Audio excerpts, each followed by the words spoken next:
किसी ने बड़े कमाल की बात कही है कि जो जीते जी कुछ नहीं कर पा रहे हैं, मर के क्या कर लेंगे। क्योंकि आज की वीडियो इसी पर आधारित है। जो लोग कुछ नहीं करना चाहते, आलसी हैं, उनके लिए मैं आज ये वीडियो बना रहा हूँ। क्योंकि कुछ लोग कहते हैं मेरी ज़िंदगी में कुछ हो ही नहीं रहा, जब तुम करोगे नहीं तो कहाँ से होगा। इसलिए वीडियो शुरू करते हैं। एक कहानी। मेरे एक मित्र जापान में रहते थे। तो वहाँ पर एक कहावत प्रचलित थी। चूँकि उनका जन्म भारत में हुआ था लेकिन उनका जीवन जापान में बीता था। उनकी उम्र हो चली थी। तो उनसे किसी ने कहा कि तुम तैयारी कर लो, क्योंकि तुम मरोगे तो तुमसे नर्क के द्वार पे पूछा जाएगा। पहले भी एक भारतीय जापान में रहते थे, उनसे भी पूछा गया था। वह नर्क के द्वार पे पहुँचे तो द्वारपाल ने उनसे पूछा, चूँकि आप जन्म से भारतीय हैं तो आप किस नर्क में जाना पसंद करेंगे, जापान वाले हिस्से में या फिर भारतीय वाले हिस्से में। तो वह बहुत चौंका था। उसने कहा कि क्या नर्क भी अलग अलग देशों के अलग अलग होते हैं। तो द्वारपाल ने कहा निश्चित ही। तो उसने पूछा कि दोनों में फ़र्क क्या होता है। अगर आप यह मुझे बता देंगे तो मुझे चुनाव करने में आसानी होगी। तो द्वारपाल ने कहा कि फ़र्क कुछ भी नहीं। वही कष्ट तुम्हें भारतीय नर्क में भी झेलने पड़ेंगे और वही कष्ट तुम्हें जापानी नर्क में भी झेलने पड़ेंगे।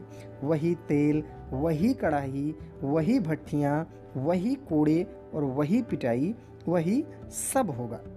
फिर भारतीय बोला कि फिर पूछते क्यों हो चुनाव करने के लिए, जब सब कुछ वही होगा।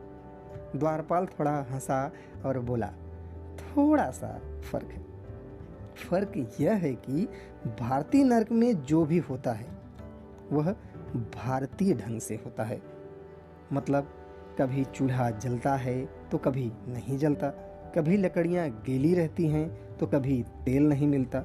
और मान लो तेल मिल भी जाए और लकड़ी गीली ना भी हो तो जिस यमदूत को चूल्हा जलाना है वह दफ्तर नहीं आता, क्योंकि वह छुट्टी पे होता है। 6 महीने तो छुट्टियों में निकल जाते हैं। क्यों? कि इतना त्यौहार जो हैं, कभी गणेश उत्सव तो कभी दशहरा, कभी दिवाली तो कभी छुट्टियाँ। छुट्टियों की बात तो ठीक है। दूसरी बात, अब भारतीयों ने आधुनिक यंत्रों का भी इस्तेमाल करना सीख लिया है। लेकिन कई दफ़ा दिन में बिजली चली जाती है, कई दफ़ा दिन भर बिजली नहीं आती है। गर्मियों के दिनों में कटौती हो जाती है। यहाँ हर काम भारतीय ढंग से होगा और व्यवहार भी भारतीय ही होगा। जबकि जापानी नर्क में व्यवहार जापानी ढंग से होगा। वहाँ कभी बिजली नहीं जाती। वहाँ ऐसा कभी नहीं होगा कि यमदूत अपने काम पे मौजूद ना हो। वहाँ सब आधुनिक यंत्र हैं और यहाँ पे पुराने ढंग के चूल्हे नहीं हैं। वहाँ बिजली की भट्ठियाँ हैं और भूल चूक की कोई भी गुंजाइश ही नहीं है। छुट्टी वाले दिन भी यमदूत अपने काम पर रहता है। उसके बाद तब उस सज्जन बोले कि मुझे तो भारतीय नर्क में ही जाना है, मुझे भारतीय नर्क में ही पूछो। लेकिन उस सज्जन ने द्वारपाल से पूछा कि एक आखिरी सवाल, क्या वहाँ रिश्वत भी चलती होगी? यमदूत हंसा और बोला वो भारतीय नर्क है, वहाँ तो बिल्कुल भी चलती होगी।